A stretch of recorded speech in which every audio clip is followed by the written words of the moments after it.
among other foods and beverages. It provides a kick of energy. Research is inconclusive as to whether caffeine helps people with depression or makes the symptoms worse. In this article, we look at both the positive and negative possible effects of caffeine in people with depression. We also examine which other foods and beverages that people who have depression should consume, as well as those they may wish to avoid. Possible benefits. Scientific studies into the relationship between caffeine and depression have often shown that caffeine can reduce the incidence of depression. Some studies even suggest that caffeine intake could reduce the incidence of suicide. One 2016 analysis looked at 11 observational studies that took place in China between 1980 and 2015. It found that caffeine contributed to a significant decrease in a person's risk of depression. Another analysis of 12 studies looked at the relationship between caffeine and depression. The analysis included the data of 346,913 individuals, of whom 8,146 had depression. The study concluded that caffeine, particularly when present in coffee, had a protective effect against depression.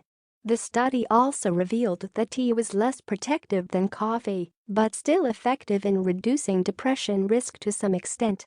A 2019 analysis of data from 80,173 people found that drinking 1 to 4 cups of coffee per day reduced the risk of suicidal ideation in women.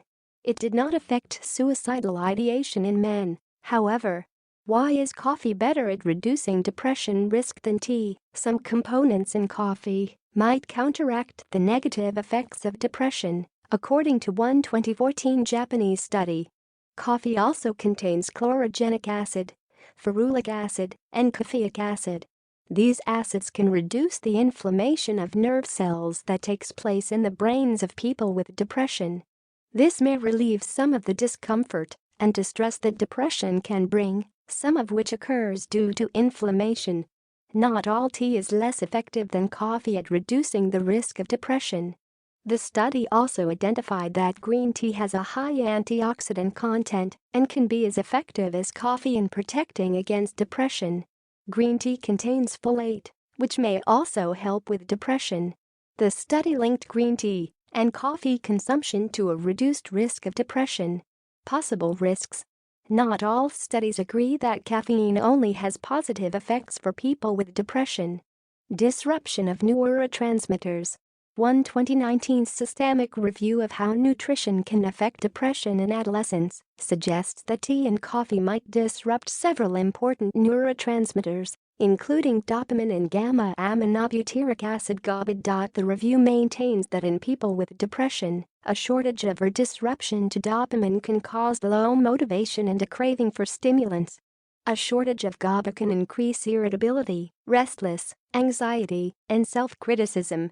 Heavy coffee consumption and a high intake of caffeine can result in side effects such as anxiety, headaches, increased blood pressure, palpitations, nausea, restlessness. Caffeine can also cause agitation, tremors, nervousness, and sleeplessness. All of these symptoms can have a negative impact on mood. These symptoms are similar to those of the body's fight-or-flight mode. This is the body's natural response to high adrenaline or potentially threatening situations.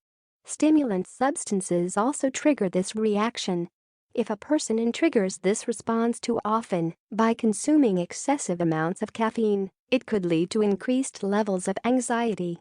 Worsening symptoms. Several studies have also shown a connection between coffee intake and an increase in depression.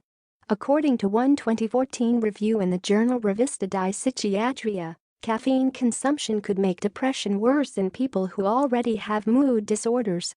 The review highlighted a tendency toward increased anxiety, especially in people with postpartum depression and among those prone to panic attacks.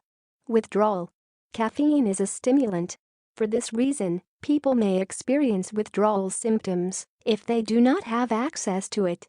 Caffeine withdrawal can trigger symptoms that overlap with those of depression and anxiety. Caffeine only provides a temporary boost to the nervous system. As a result, people with depression may experience a more severe drop in their mood once the effects of the stimulant wear off. People with depression should only consume caffeine in moderation.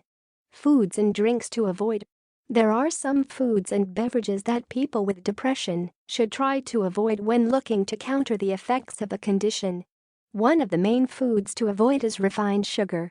Whether a person stirs it into their hot drink or eats it in the form of a candy bar, refined sugar provides an immediate rush. After the rush passes, however, people may feel depleted and lower in mood than they were before they consumed the sugar. Other foods that people with a high risk of depression should minimize or avoid include artificial sweeteners. A 2019 review in the BMJ found a link between the use of artificial sweeteners and an increased risk of depression. Processed food, ready meals and packaged food have the same effect as sugar. Manufacturers often load these foods with salt and preservatives.